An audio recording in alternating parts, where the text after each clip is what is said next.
Ha llegado el momento de escuchar la palabra de Dios. Un potente mensaje extraído de las Sagradas Escrituras. En la voz del pastor Carlos Hoyos. Bendiciones, pastor. Tengo algunos meses viendo sus predicaciones. Debe ser predicaciones. Predicaciones. Tengo una pregunta. ¿Dios nos habla audiblemente? ¿Por qué? Espero su respuesta, que aún todavía no la tengo. Dios nos habla audiblemente. Bueno, hay dos maneras de mirarlo. Una, si es a través de su palabra.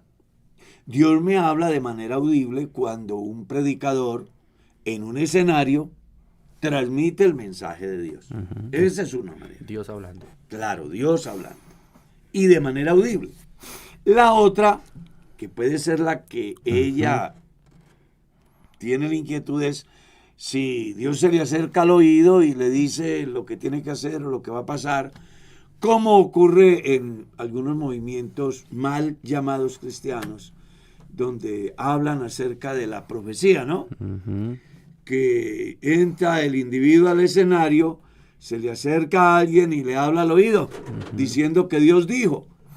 Por ahí a un amigo hace cerca de 40 años, se le acercaron a decirle al oído que iba a ser alcalde de Bogotá y se murió y nunca fue. Bueno, es que así es cuando la gente deja de creer a Dios por creer cosas que no tienen asidero bíblico, porque confunden el mensaje de Dios y la manera como llega.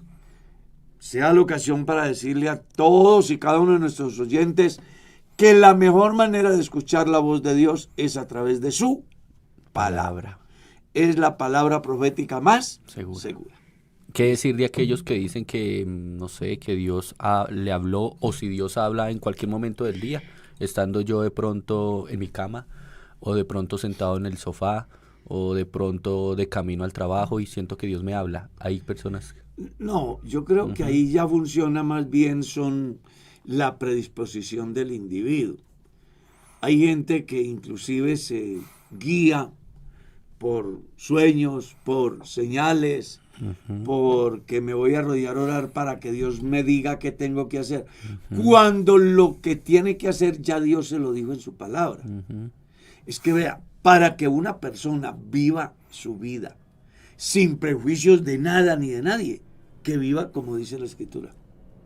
Si actúa como dice la Escritura, Amén, no va a tener obstáculo en ninguna de sus decisiones.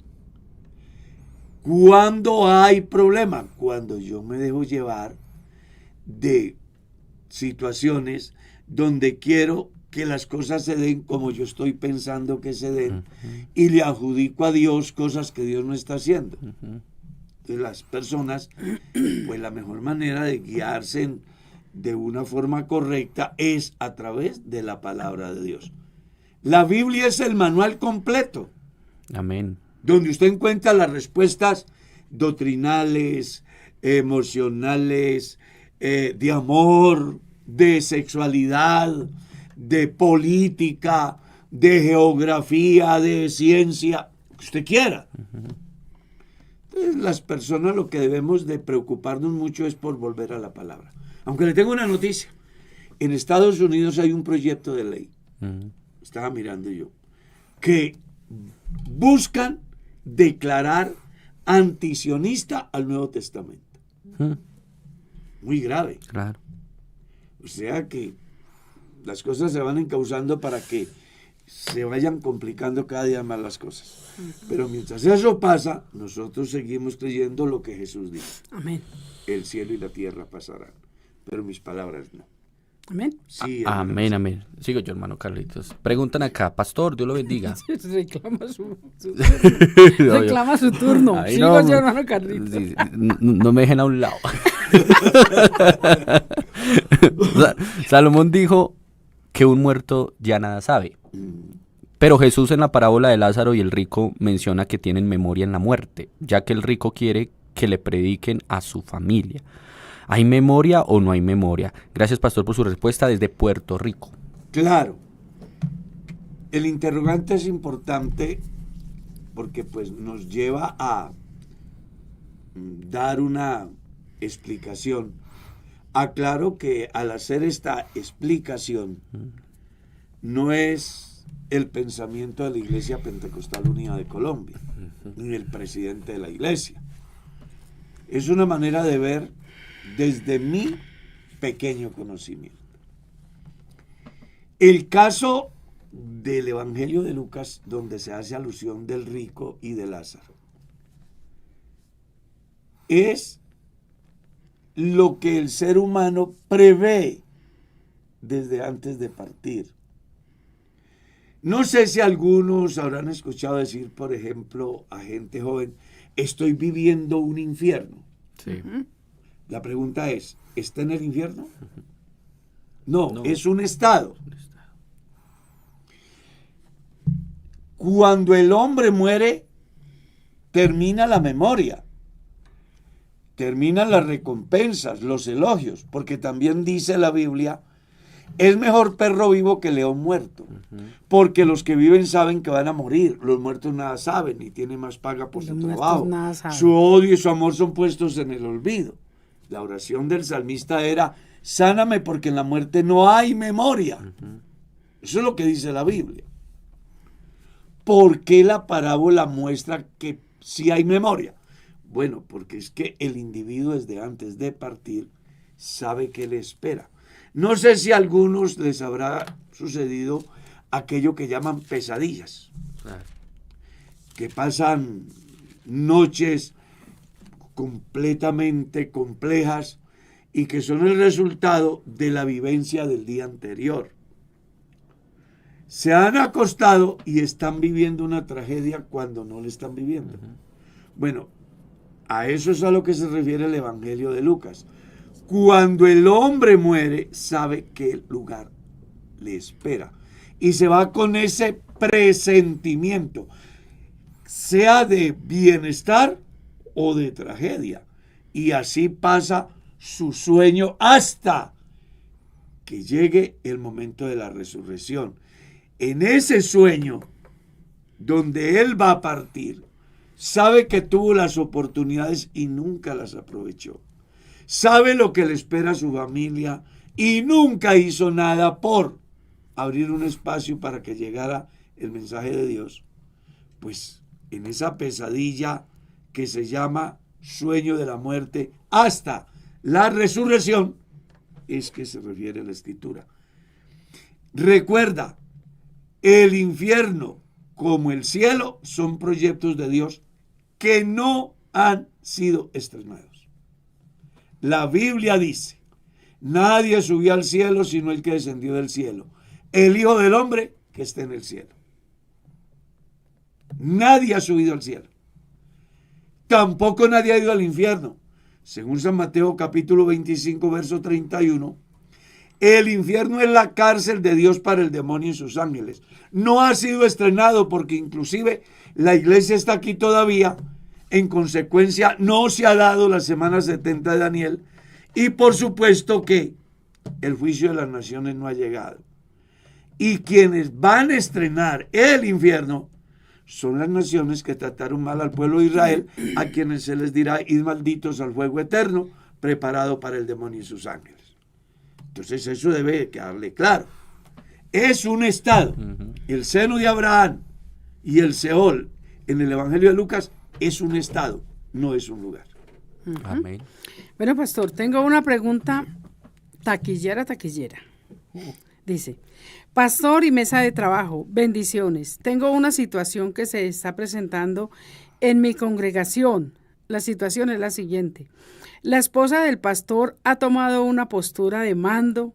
Es tan fuerte que pasa sobre la del pastor. ¿Qué pasó? Se fue. Ay, Lo que pasa es que le van llegando mensajes y se va corriendo. Listo.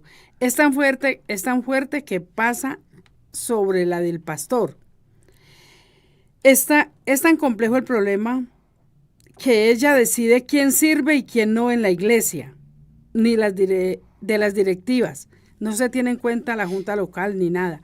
Su comportamiento es a veces grosero, porque no hacemos lo que ella quiere. El pastor nos manda a hacer otra cosa en privado y nos dice que no le hagan caso a ella. Pero nos vemos contra la espada y la pared. Pon aquí. La situación llegó a tal punto que muchos hermanos deciden irse de la iglesia. La verdad, un 30% de la congregación se ha ido porque no aguantan la forma de trabajar. Pero ella ora por alguien y esa persona y ese hermano recibe el Espíritu Santo. Somos testigos de ello. Pastor, ayuda, ¿qué hacemos? Amamos al pastor y a su esposa y a la congregación, pero esta situación se nos ha salido de control. El pastor ya se rascó la cabeza. ¿Cómo eso? ¿Cómo se rasca la cabeza? Como eso es de manejo administrativo, ¿sí? Sí. La inquietud que ellos tienen debería de transmitírselo al conductor A los regular directivos, ¿cierto? del lugar donde ellos están. Exacto. Uno puede dar aquí alguna visión, pero no es la última palabra. Sí. Yo pudiera decir cosas bíblicas. La Biblia dice, el que no sabe gobernar su propia casa, ¿cómo cuidará de la iglesia de Dios? No digo yo, lo dice la Biblia. Amén, amén. ¿Verdad? Sí. Y el fenómeno que se da es de carácter administrativo. Ese pastor, quien quiera que sea, tiene un superior. ¿Está claro? Un superior. Yo le recomendaría a quienes tienen la inquietud que si es un pastor que tiene licencia de predicador, hablen con el pastor superior, o sea, el encargado de administrar. Si es un pastor que tiene licencia local, hablen con el pastor superior que administra en todas las actividades y ceremonias de esa iglesia. Si es un pastor con licencia general, hablen con los directivos del distrito. Si es un directivo del distrito, busque el conducto regular que ha de ser el consistorio de ancianos. Creo que todo tiene un orden. Y cuando las cosas son de carácter administrativo, pues se debe de buscar esas soluciones. Sí. Pero que desde el punto de vista bíblico, el pastor debe de saber gobernar su casa. Si no sabe gobernar su casa, el pastor donde la mujer es la que gobierna, eso no funciona porque la Biblia no lo aprueba. Ni Dios lo aprueba, ni la iglesia lo ha aprobado. La esposa del pastor puede sugerir de manera privada, ayudar, orientar, porque ellas tienen visión diferente, que muchas veces esa visión diferente de ellas hace que uno como pastor mejore, evite, prevenga, encuentre salidas. Pero eso es muy diferente a que ella sea la que tome el control. En la congregación. Y el pastor no debe de manejar esa doble moral. Le permito a mi mujer, pero yo hago otra cosa en secreto. ¿Será que muy brava? De todas maneras, cualquiera que sea, Está sufriendo el está pastor. dentro del marco bíblico que dice, si no sabe gobernar su propia casa, ¿Cómo cuidará de la iglesia? si de yo Dios? no puedo gobernar a Merceditas, pues no puedo ser pastor de la iglesia en el Boyacá Real. Ella es mi ayuda, ella me hace aportes, pero yo no hago lo que ella dice. No, cada cosa en su lugar Es complejo. y cada uno en su sitio. Es complejo, Hay Mano que Carlos. poner cuidado. Es complejo. En algunas ocasiones, escuché el caso de un pastor que fueron a hacerle el traslado de sitio. Y a sorpresa la que tuvo que dar todo el informe y todo fue la esposa del pastor, porque él no sabía nada de cómo estaba funcionando la congregación. Era ella la que manejaba la cuenta, la que manejaba la tesorería, la que manejaba los datos de la membresía. Bueno, todo. ya con una situación de esas, Entonces no hay pastor, sino pastora. algo así. Y ahí ya juega un papel muy importante los directivos del distrito, que son los que deben de tomar la medida Amén. para buscar de que las cosas se hagan acorde a como está reglamentado por la iglesia y avalado por Dios en su palabra. Amén. Sigamos. Amén, amén. Le Acá hay un... corresponde a Dios. Ya, por favor. No Hay más un bullying. Hay un caso, bueno, un caso extenso, dice así. Mi pregunta es la siguiente. Mi mamá se casó con mi papá a los 16 años. Era una niña. Sí. Se separaron como a los 6 u 8 años. Mi papá se volvió a casar como 15 años después, pero nunca se divorció de mi mamá. Quizás porque donde estaban sus documentos debido a un incendio se perdieron todos los registros y ellos sí se hablaban ya. El caso es que mi madre decidió volverse a casar hace 7 años. Ella comentó su caso al pastor y él bajo su criterio le dijo que sí se podía casar porque el matrimonio es un oficio, es una ceremonia civil netamente. Pero yo le he escuchado a usted que lo correcto era llevar 2 testigos, registrar el matrimonio y luego solicitar el divorcio. Gracias por su respuesta, hermano. Dios le continúe bendiciendo. A mí se me hace que al pastor le hace falta conocer. Porque si una pareja se casa y luego se separa y no han disuelto el matrimonio de manera legal, ellos están casados. Que fue que el pueblo donde estaba se quemaron los archivos y ahí estaba. Bueno, ellos están vivos y hay testigos. Ese pueblo debió de ser reconstruido o trasladada toda la información del pueblo al municipio o al lugar que le asigne el Estado. Y en ese caso, ellos deben de ir a la oficina de registro con un extraoficio en el que diga que es casado o casada, que requieren de su registro, pero que como se quemó en el incendio, ellos quieren certificarlo y que para ello llevan testigos.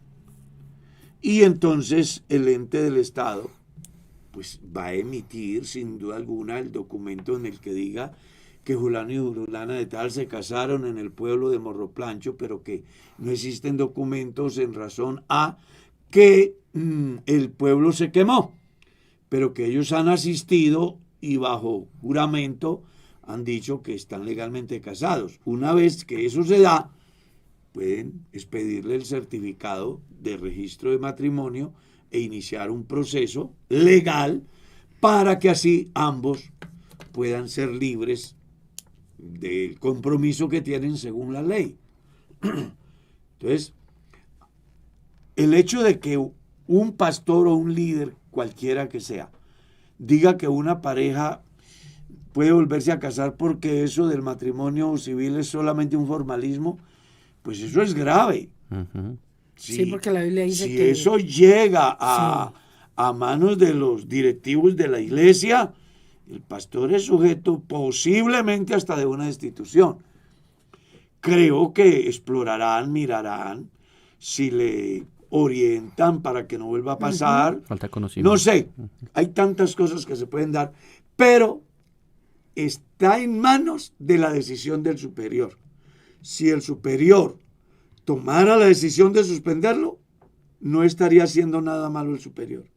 Y si tomara la decisión de separarlo del ministerio, tampoco, porque es que está dejando algo muy grave. Cuando uno como pastor dice que el matrimonio civil es solo un formalismo, pues caramba, no, eso va más allá.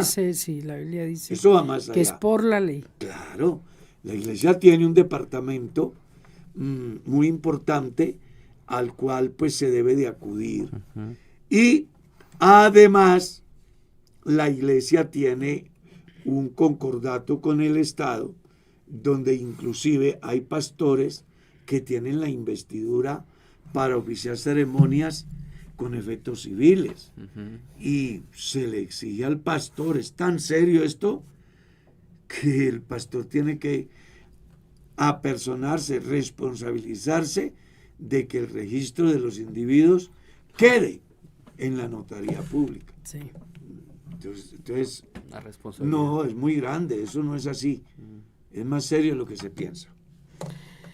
Dios le bendiga, hermano Carlos. ¿La fe correcta de una persona enferma debe ser enfocada en Dios?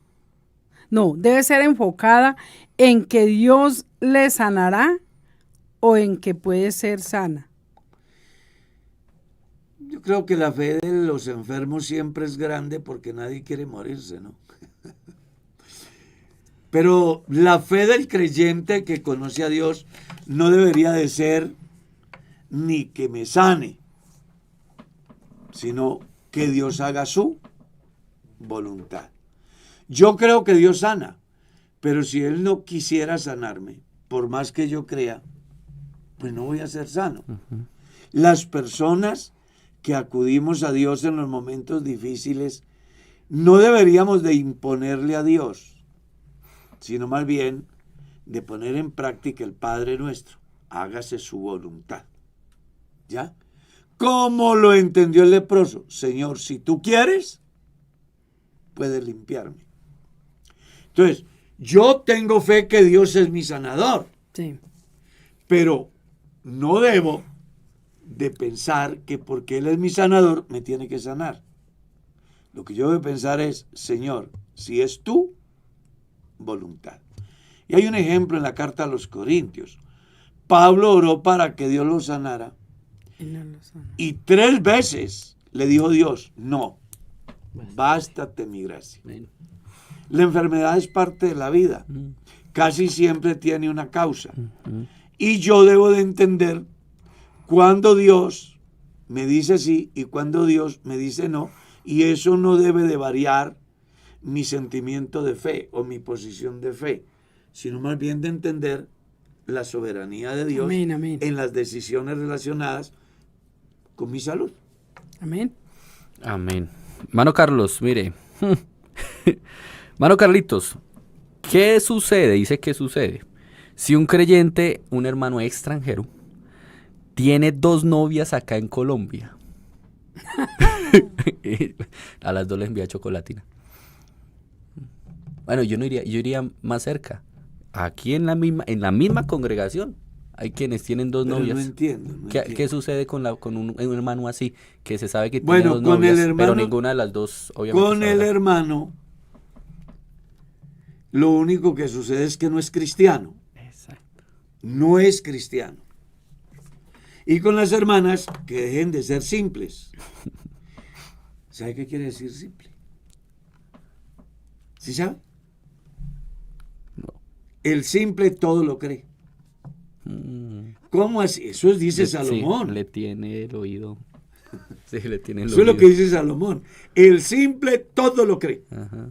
¿Cómo es de que 2 o 3 o más mujeres están en condiciones de creer la farsa de un tipo que pica aquí, pica allá y por ninguno se define? Eso no tiene sentido. A él le falta temor de Dios y a ellas les falta valorarse. Eso es lo que sucede ahí. Pastor, Dios solo creó a Adán y Eva. Entonces, ¿cómo se pobló la tierra? Génesis capítulo 5 se lo explica. Dice que después de la muerte de Abel, engendró a Adán a otro hijo que le pusieron por nombre Set, ¿cierto? Y luego dice que vivió determinada cantidad de años y en Adán y Eva, y engendraron hijos e hijas. Las personas encuentran confusión muchas veces porque solo ven las 2 vertientes en las 2 personas responsables, que es Caín y Abel. Pero eso no quiere decir que no hubiese habido más familia. El Génesis 5 se lo declara. ¿De dónde se poblaron? ¿Cómo se poblaron? Pues como no había ley y la orden era creceos y multiplicaos, ellos se reproducían entre la misma familia hasta lograr una población equivalente a que se pudiesen establecer normas que solo ya se dan a partir del Éxodo capítulo 19, cuando aparecen las leyes morales. Hasta ese tiempo, las personas se reproducían entre la misma familia y no era pecado, no era incesto. ¿Por qué? Porque no había una ley que lo dijera. No había una consecuencia. Ah, exactamente. Una vez que se organizaron familias, clanes, yo qué sé, entonces van apareciendo las normas para regular el comportamiento del hombre y de una manera específica en relación al campo de la familia, ya lo encuentra usted en el capítulo 18 del libro de Levítico, donde se habla del incesto y otros más. Amén. Amén, amén. Pastor Carlos, una pregunta. ¿El cubrimiento de las canas es pecado? Ya que una hermana dice que si se pintan las canas se condenan y que ella ora para que se les caiga el cabello. Bueno, si una hermana se pinta las canas, se condena según el juicio de la otra hermana. Creo que se condena más fácil la que está haciendo el juicio. Porque las personas son autónomas en sus decisiones y cada individuo tiene una responsabilidad con Dios. Vamos a aceptar de que yo pienso que pintarme las canas está mal. Bueno, yo debo de tenerlo para mí mismo. Pero no debo de meterme a juzgar al siervo ajeno. Y mucho menos ponerme a murmurar y mucho menos orar para que venga una maldición sobre el otro. Imagínese. Eso dice el poco cristianismo que tiene aquel juez o jueza que está en un lugar que Dios no le ha dicho que desempeñe. Que no nos corresponde. ¿Ya? En mi caso personal, a mí me encanta y yo no me no me pintaría el cabello por ninguna causa. Si un ángel viniera hoy a decirme que me tinture el cabello, yo no lo haría. Pero no es porque sea pecado, sino porque a mí no me gusta. Otro piensa que se ve mejor y lo hace. La Biblia no dice, hágalo que es más santo. O no lo haga porque se condena. Son cosas que no afectan la salvación del individuo, sino que simplemente están en la decisión del hombre, el hacerlo o no hacerlo. Amén. Hermano Carlos Hoyos, ¿todas las congregaciones cristianas no son iguales? ¿Por qué? La pregunta es, ¿por qué todas las congregaciones cristianas no son iguales? Pues es que es muy relativa la pregunta, ¿verdad? Sí. Pues uno no sabe si son todas las comunidades o son todas las congregaciones de la iglesia, Pentecostal sí. Unida de No está Colombia. bien especificado. Sí, yo creo que, pero vamos a tratar como de orientar. Todas las congregaciones de la Iglesia Pentecostal Unida de Colombia sí son iguales y no son iguales. Sí son iguales porque tenemos un Señor, una fe y un bautismo.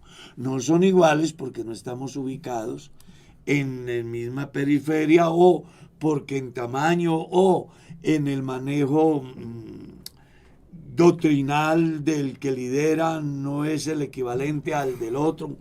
Entonces, pueden haber diferencias, inclusive culturales. ¿Ya? No es lo mismo la congregación en la ciudad que la congregación en el campo. Claro. Es decir, es la iglesia de Dios.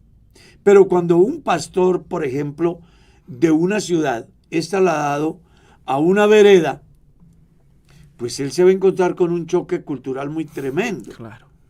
¿Verdad? Porque el estilo de vida, la forma, en fin, todo es diferente. Pero en lo esencial que es su doctrina, su Dios, su fe, es igual. Es igual. Ahora, con relación, si fuésemos al otro campo, denominaciones, comunidades, organizaciones, ¿por qué no son iguales? Bueno, ya eso tiene que ver con manejos administrativos y también políticas doctrinales. Que mientras unos creen una cosa, otros creen otra cosa, y cada comunidad tiene su ente administrativo. En consecuencia, así actúan. Por eso no son iguales. Ahí hay una opción sencilla, hay algo que la Iglesia Pentecostal Unida de Colombia maneja y es ese manual que tenemos, ese reglamento. Ahí están los artículos de fe, ahí aparecen que creemos. Entonces usted así, si de pronto asiste a otra denominación, usted puede verificar si lo que predican allá donde usted está es igual a lo que predica la Iglesia Pentecostal Unida de Colombia. Yo me atrevo a asegurarle que no hay otra iglesia como la Iglesia Pentecostal Unida de Colombia. Con eso no quiero decir que somos los mejores. Amén. Y que los otros son peores. No. Pero es que desde la administración es diferente. Claro, es distinto. Entonces pueden haber iglesias del nombre que son confederadas, Ujú. que son episcopales, que son congregacionales. Son del nombre, pero son diferentes. A ver, usted va a Estados Unidos y es miembro de la Iglesia Pentecostal Unida de Colombia y quiere ser pastor allá.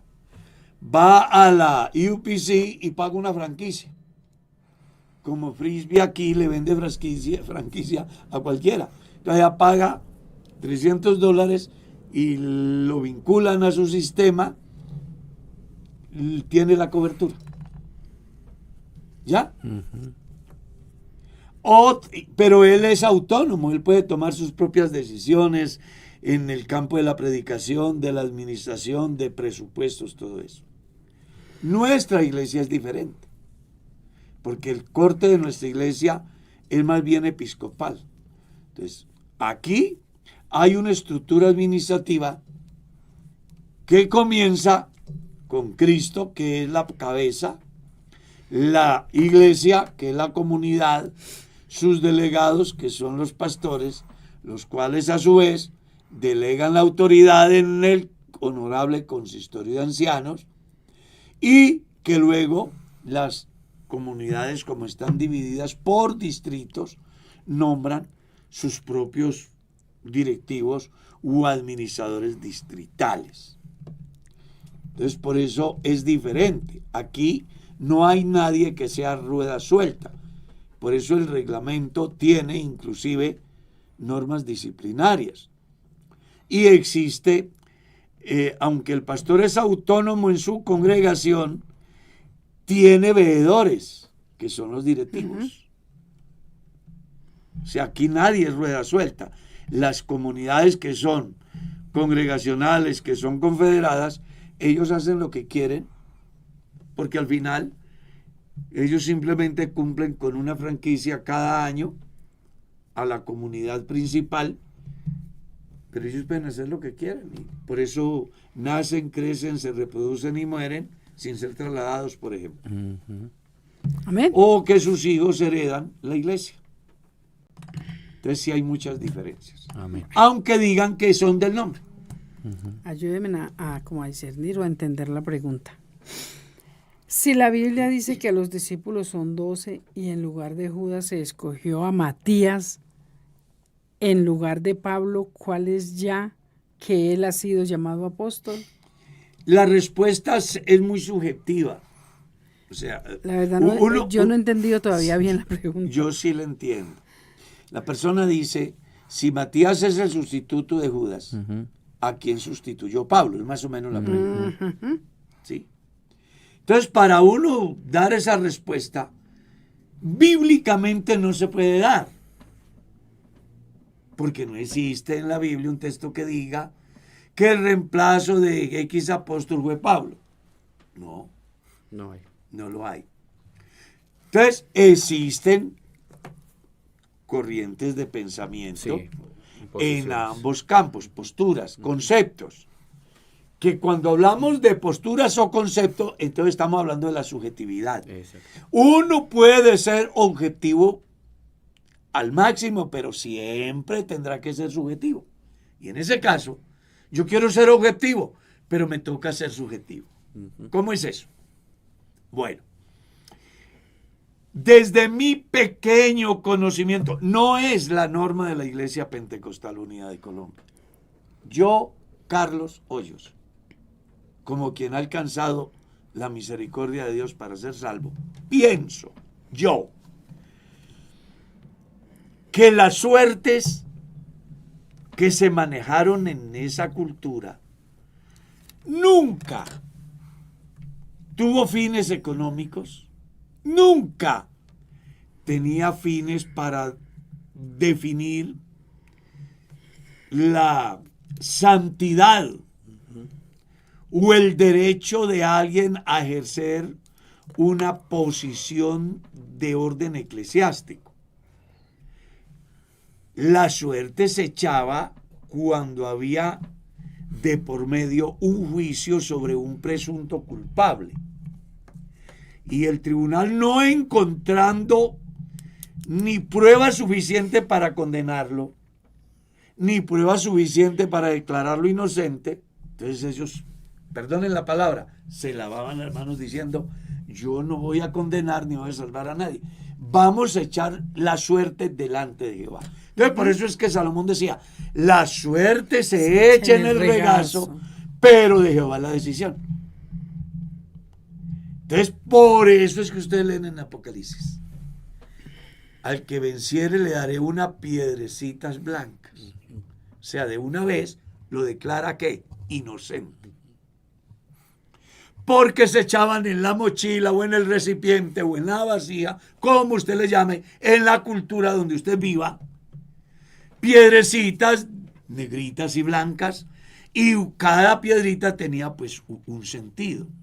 Entonces el tribunal decía, mi estimado candidato al juicio o a la libertad, como no podemos tomar una decisión, porque no existen argumentos, simple y llanamente vamos a dejar que Dios decida su futuro. Voy a meter la mano acá, le dice la persona indicada a todo el tribunal que están haciendo el juicio, si saco la piedrecita blanca, el individuo es inocente. Si la saco negra es culpable. Por el que se dice, se echa la suerte en el regazo, pero de Jehová la decisión. Era una manera de hacer justicia sin quedar afectada la conciencia del tribunal. ¿Está claro? En el caso de Matías, ellos echan suerte. Había una cantidad de hermanos. Todos los apóstoles los llamó el Señor. Pero ellos en su concilio, no, venga, éramos 12. Reemplacémoslo.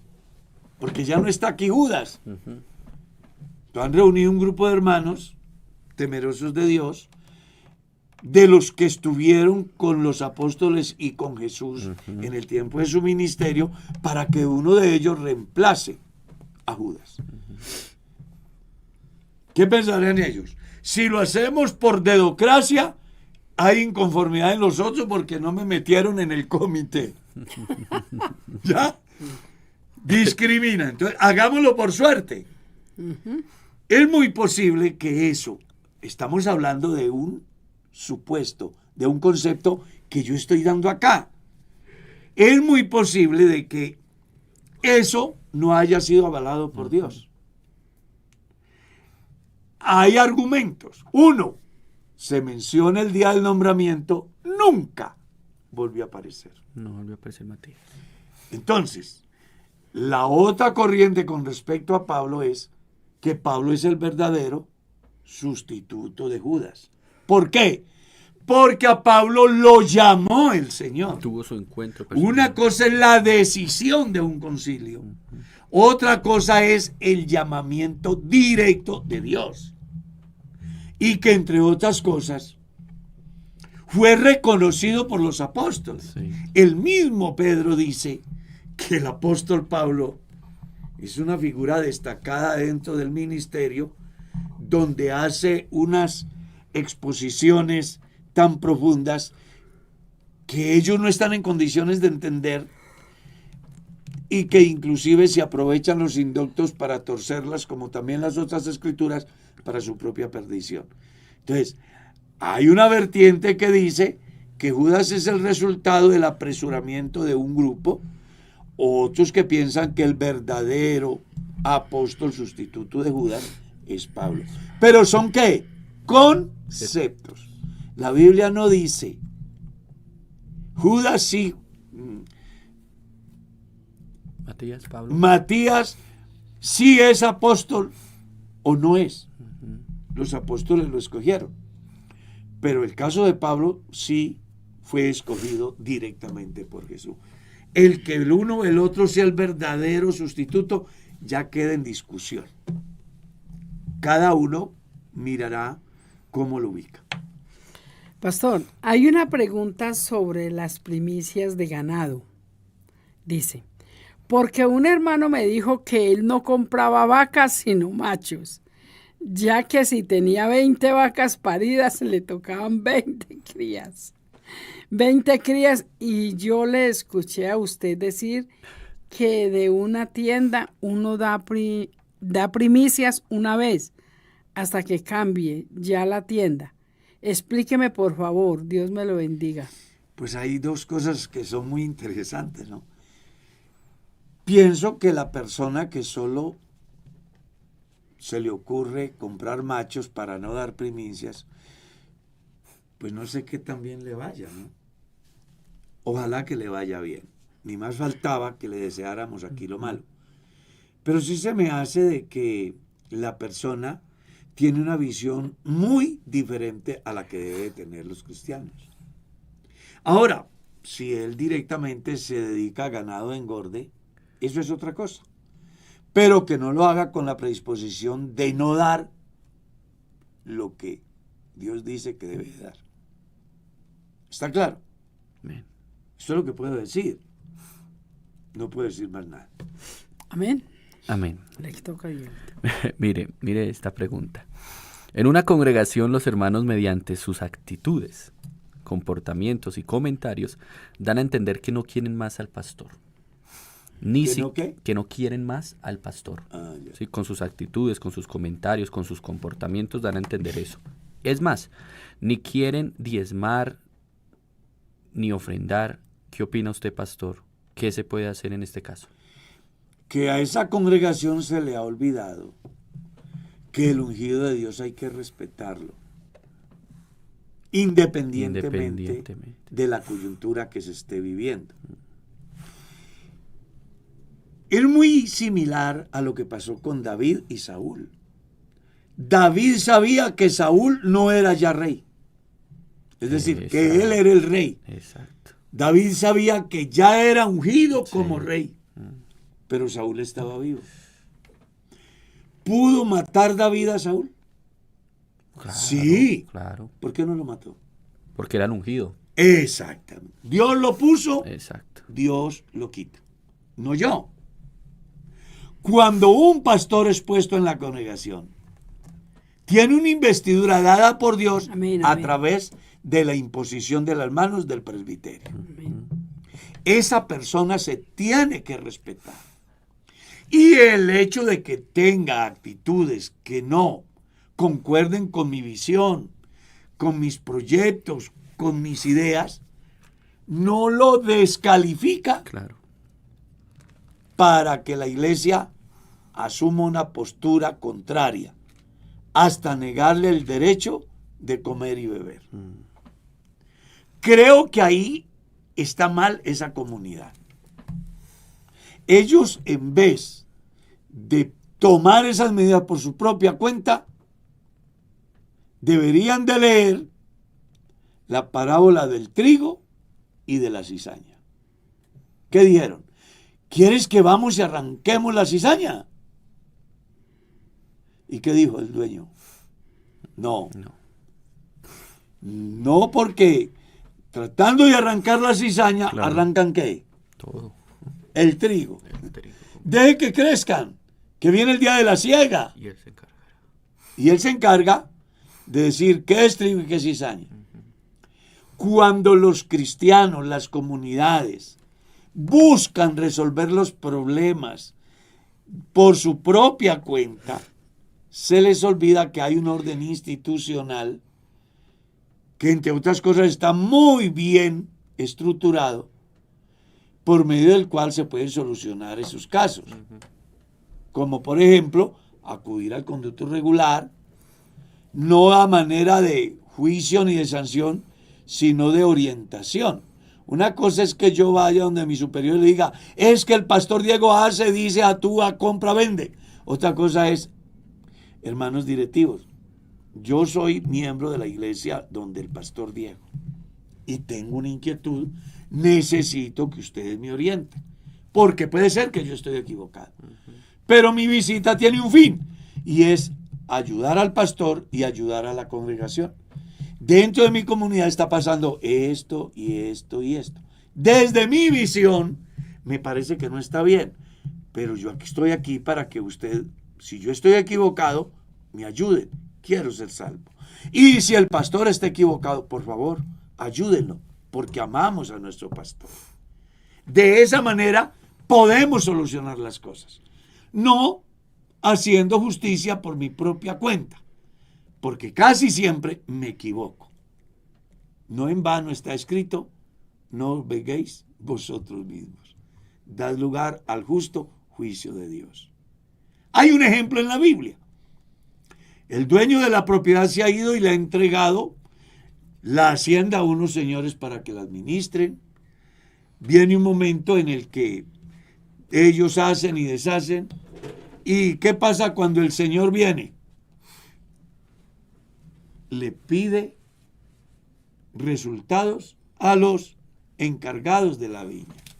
Déjeme simplificárselo. La viña es la iglesia, el labrador es el pastor o el cuidador es el pastor. No haga usted como viña nada. Deje que el viñador, o sea, el pastor, haga lo que quiere en esa viña y espere que viene el dueño de la viña y le va a pedir cuenta a quién, a quien entregó la responsabilidad. Cuando las comunidades buscan hacer las cosas por su propia cuenta, el único que gana es el diablo. ¿Por qué? Porque hay divisiones, claro, porque se dispersan los creyentes para diferentes comunidades y al final terminan sin Dios, sin iglesia y sin pastor. Así que por favor, cierren filas, busquen soluciones, hay un conducto regular, la iglesia está bien organizada. Si acuden a ese conducto regular, lo más seguro es que si el pastor está equivocado, mis superiores lo van a orientar. Y si ustedes son los equivocados, mis superiores los van a orientar. Amén. Amén. Pastor, cuando la Biblia dice que no toquéis, dijo, a mis ungidos, ni hagáis mal a mis profetas, no solamente va para las personas ajenas a la familia. Eso también va para la esposa y los hijos. ¿Verdad?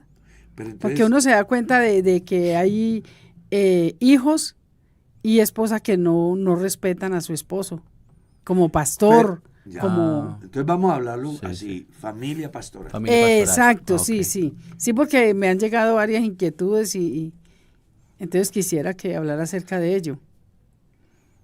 A ver, yo como padre soy pastor.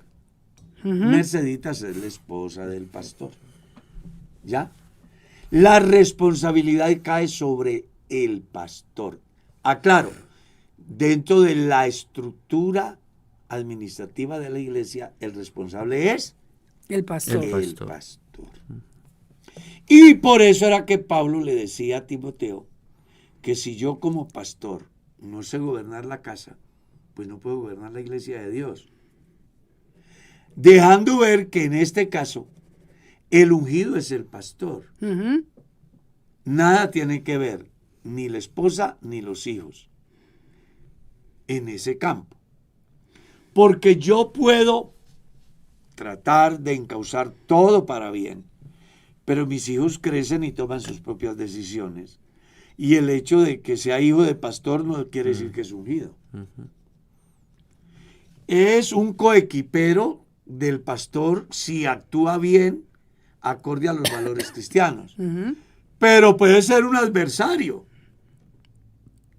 si no actúa como Dios manda. Entonces, cuando la Biblia habla, no toquéis a mis ungidos, se refiere directamente a la persona responsable en el tiempo del Antiguo Testamento de transmitir el mensaje como era el profeta, el sacerdote o el rey. O en el tiempo de hoy, a los que ejercemos un ministerio que Dios nos ha dado a través de la imposición de las manos del presbiterio. Pero yo como pastor sí soy responsable de mi familia.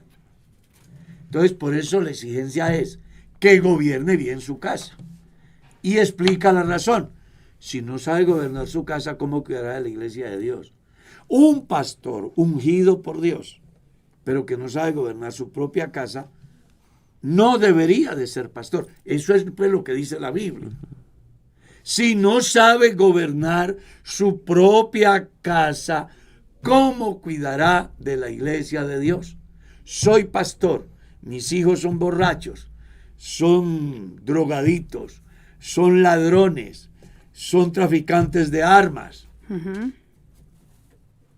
Pues caramba, ¿con qué autoridad moral me voy a parar yo a predicar en contra del pecado y de todas aquellas cosas que estorban que los peregrinos en la tierra puedan encontrar a Dios a través de mi predicación? Sí. Amén, amén. Preguntan, mire esto. Ay, se me apagó. Ya. Pastor, ¿me puede explicar si realmente fueron gigantes de los que habla el libro allá en Números capítulo 13, 33? ¿Qué tipo de gigantes eran? ¿Si eran gigantes realmente? Números capítulo 13, verso 33. La respuesta la tengo aquí. Yo no estaba allá para medirlos, pero sí creo lo que la Biblia dice. ¿Qué dice la Biblia? Que habían gigantes. No haga exégesis a eso. Ajá. La Biblia dice que había gigantes. La Biblia dice que hubo un tipo llamado Moisés. A eso no hay que hacerle exégesis. Hubo un tipo que llamó Moisés. La Biblia dice que hubo un apóstol que llamó Pedro. Pero sí sería Pedro. No sería Enriqueta. No le busque vueltas. Era Pedro. Ya independientemente la estatura, ¿era gigante? No se sabe La cuánto. Biblia dice gigante. Exacto. Punto. Era gigante. Listo. ¿De qué dimensión? Exacto. Eso sí no Eso puedo no decirlo se yo, sabe. porque pues ya sabes que en esos días yo no estaba por ahí, estaba en el conocimiento anticipado de Dios para que 6,000 años después viniera a este mundo un hermoso bebé que le pusieron por nombre Carlos. Cuando dicen que ellos eran como langostas, no se podría como hacer una... No, porque es que ya la pregunta o lo que plantea Santiago está en un contexto diferente, porque si uno lee el Génesis, pues ahí hay una discusión muy importante que no avala la Biblia con respecto a los gigantes de 13,000 metros de altura, que eran el resultado de las relaciones sexuales de los hijos de Dios con las hijas de los hombres. Entonces dicen, los ángeles vinieron del cielo, se casaron con las descendientes de Adán porque las vieron hermosas y el resultado fueron gigantes de 13,000 metros de altura. ¿Ves? Eso es el pensamiento apócrifo de alguien que usurpa el nombre de Enoc para argumentar de su libro y plantear esa tesis. Pero es desvirtuada por la Biblia, porque la Biblia dice, los ángeles ni se casan ni se dan en casamiento. Los ángeles son seres inmateriales, espíritus perfectos. No existe la posibilidad, ¿ya?, que eso suceda entre ángeles y humanos.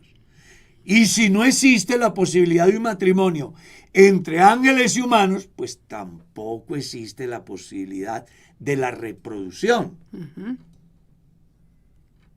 Cuando hablamos del pensamiento que plantea Santiago, ya es una escena apocalíptica que nada tiene que ver con los gigantes que menciona el Génesis 6. Amén. Pastor, ¿en qué difiere los términos unicitario de unitario? Una unidad es un edificio que tiene varios apartamentos y en esos apartamentos hay varias cosas y se pueden separar. Este escenario es una unidad compuesta y propicia a separar por partes. Cuando hablamos de la unicidad, estamos hablando de algo indivisible. Es la unicidad perfecta. Esa es la diferencia que hay. En el pasado, la gente se pensaba que nosotros éramos unitarios. No. Nosotros no somos unitarios. Nosotros no creemos en un Dios compuesto. Nosotros creemos en el Dios único, Amén. indivisible, inexplicable. Oye, me encantó ese versículo que menciona Éxodo. Éxodo dice, cuando Moisés le dice a Dios, yo voy a ir al pueblo y ¿qué les digo? ¿Que quién me mandó? Dígales que yo. Y me encanta cómo termina el texto, un punto. ¿Sabe qué me puso a mí a pensar? No tengo por qué darle explicaciones a nadie. Existo por mí mismo. Y ya. Amén, así es. ¿Ya? Ya. Bueno, hay una pregunta que hay que resolver porque el oyente tiene una exposición. Entonces toca. Dice, Dios lo bendiga, Pastor Carlos. Mesa de trabajo, tengo una exposición en el IBP. Sí, Sí, necesito estudiante. un estudiante. Y necesito aclarar una duda. ¿Hay o no hay ministerio profeta?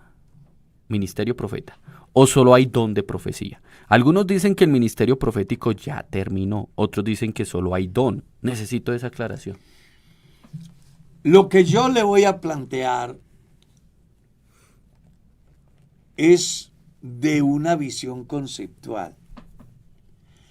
Dentro de la iglesia hay algunos que piensan que el profeta hoy no, que fue del pasado. Que apóstoles hoy no, que fue del pasado. Todo eso es respetable. Pero la Biblia dice en Efesios 4:11, Él constituyó a unos apóstoles, a otros profetas, a otros evangelistas, a otros pastores y a otros maestros. Eso es lo que dice la Biblia. Y no lo dice hablando del Antiguo Testamento, lo dice a la iglesia en el Nuevo Testamento. Entonces, si usted me pregunta, ¿hay profetas hoy? Sí hay profetas. Lo que las personas deben de aprender a diferenciar es oficio profético, ministerio profético y don de profecía. Oficio profético, los profetas fueron hasta Juan. Eran personas normales las que en un momento determinado Dios venía a ellos y les hacía decir al pueblo lo que estaba pasando en el pueblo, las consecuencias y la posible solución. Ese oficio termina con Juan el Bautista. La ley y los profetas fueron hasta Juan. No me lo estoy inventando yo, lo dice la Biblia.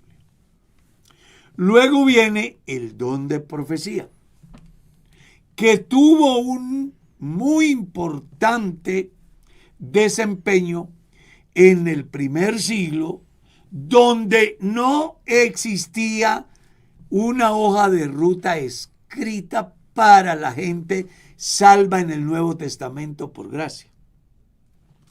Entonces la gente se reunía y unos se deleitaban hablando en lenguas, otros pensaban, como Pablo, que siendo importantes las lenguas, era más importante que el pueblo escuchara la enseñanza dada por Dios a través de la profecía. Entonces, para eso aparece el don de profecía. Hoy ya no es tan necesario el don de profecía. No estoy diciendo con eso que no funciona. Puede funcionar en un determinado lugar, en un determinado momento, según determinadas circunstancias. Pero hoy no es muy común.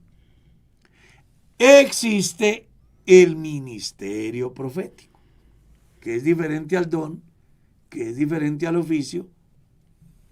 ¿Ya? ¿Por qué es diferente? Porque aunque el fin es el mismo, la condición de quien ejerce el ministerio no es lo mismo que los anteriores, porque los anteriores eran circunstanciales. El ministerio profético es permanente. ¿Y por qué lo decimos? Bueno, porque cada vez que un predicador transmite el mensaje de Dios, lo hace con la unción permanente del Espíritu Santo y no circunstancial. ¿Y cuál era el mensaje profético? El pueblo está en pecado. Ese era el mensaje del profeta. Por causa del pecado viene un juicio, pero hay una oportunidad si se vuelven a Dios. Ese era el mensaje. Y era circunstancial según los juicios que se daban en el momento determinado, como el caso, por ejemplo, de los jueces de Israel. ¿Ya? En el campo del ministerio profético, todos los días hay profetas que no son calificados por la iglesia como profetas, pero que cumplimos la misión profética. Y ya no circunstancial, sino permanente.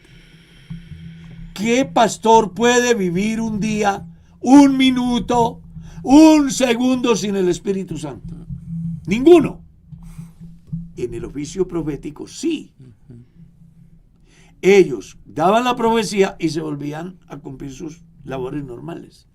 Hasta que de pronto vino el Espíritu de Jehová sobre mí y vuelve y suelta. Cumple su trabajo y ¿qué? Y vuelve a sus funciones.